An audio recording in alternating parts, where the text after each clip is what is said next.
ఇక్కడికి వచ్చిన ఒక సందేహం బల్మూరి వెంకట్ వ్యక్తం చేసిన ఒక ఆరోపణ ఆయన అభిప్రాయం ఒకసారి చూద్దాం, చూసి డిబేట్లోకి వెళ్దాం. ఏంటి మీ అనుమానం ఏంటి? మీకు ఎందుకు ఈ అనుమానం వచ్చింది? శాంతి భద్రతలకు బీఆర్ఎస్ విఘాతం కల్పించబోతుందని మీకు ఏమన్నా అనుమానమా, లేకుంటే మీకు ఏమన్నా ఆధారం ఉందా?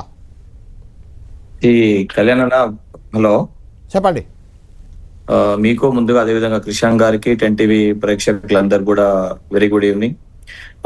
ఉన్న దాంట్లో సరే వారు మాట్లాడుతున్న సందర్భంలో ఏదైతే బీఆర్ఎస్ పార్టీ నాయకులు ఇచ్చిన పిలుపు మేరకు అందరు కూడా హైదరాబాద్ తరలి రావాలంటే దాంట్లో ఏదో వారు మాట్లాడుతున్న సందర్భంలో ఆ రకంగా మాట్లాడితే రేపు నిజంగా దాన్ని వాళ్ళు ఇచ్చిన పిలుపుకి జరగరాంది ఏదన్నా, ఎందుకంటే ఒక వైపు ఏమో విచారణకి సహకరిస్తాము, సంపూర్ణంగా దానికి మేము సహకరిస్తామని చెప్పి పదే పదే బీఆర్ఎస్ పార్టీ నాయకులు మాట్లాడుతారు. ఒకవైపు అది మాట్లాడుతూనే పరోక్షంగా అందరు కూడా నిరసన తెలియజేయాలి, నిరసన తెలపాలని చెప్పి ద్వంద్వ వైఖరి ప్రదర్శిస్తారు. సో దీంట్లో ఏదన్నా మతలబు ఉందని చెప్పి నాకు వ్యక్తిగతంగా అనిపించి అప్రమత్తంగా పోలీస్ అధికారులు అదేవిధంగా ప్రభుత్వం అప్రమత్తంగా ఉండాలని ఒక శాసన మండలి సభ్యునిగా శాంతి భద్రతలు శాంతియుతంగా ఉండాలి తెలంగాణ రాష్ట్రంలో అని చెప్పి ఒక బాధ్యతతోటి మెసేజ్ అనేది ఇవ్వడం జరిగింది.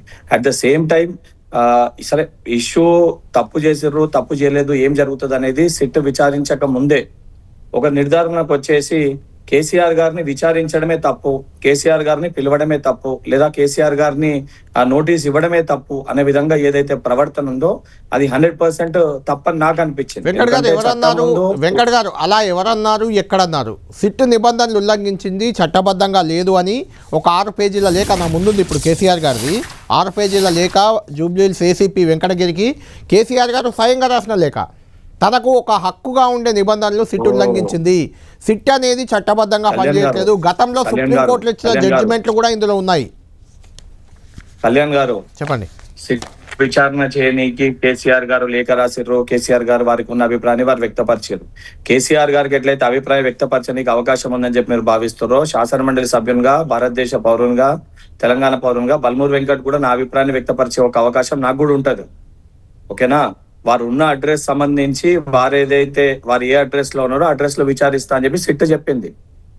ఏదైతే వారు అడ్రస్ మెన్షన్ చేస్తుందో అక్కడికి వచ్చి మేము చేస్తామని చెప్పి సిట్ అక్కడ నోటీస్ అంటించింది. ఇప్పుడు సహకరిస్తాము అని చెప్పి నిజంగానే సరే వారు అనారోగ్యంగా ఉండి వారు రాలేని పరిస్థితిలో ఉన్నారు అని చెప్పి భావిస్తే ఇతర మీటింగ్స్ కూడా వారు అటెండ్ అవుతారు కదా, హీస్ హెల్దీ అని చెప్పి బీఆర్ఎస్ పార్టీ వారి నాయకులే చెప్తారు కదా. సో ఉన్నప్పుడు సహకరించి వచ్చి వాస్తవాన్ని వారు కూడా ప్రూవ్ చేసుకునే ఒక అవకాశం కదా వారికి కూడా. ఇది నిజంగా ఫోన్ ట్యాపింగ్ వ్యవహారంలో తప్పు జరగకపోతే రేపొద్దున ఇవన్నీ జరిగినప్పుడు ప్రూవ్ చేయలేకపోతే వాళ్ళకు కూడా ఒక అవకాశమే కదా. ఎందుకు దానివల్ల అంత ఇబ్బంది పడుతుర్రు? ఎందుకు ఏమీ కాకముందే అయిపోయింది అన్నట్టు భావిస్తుండ్రు?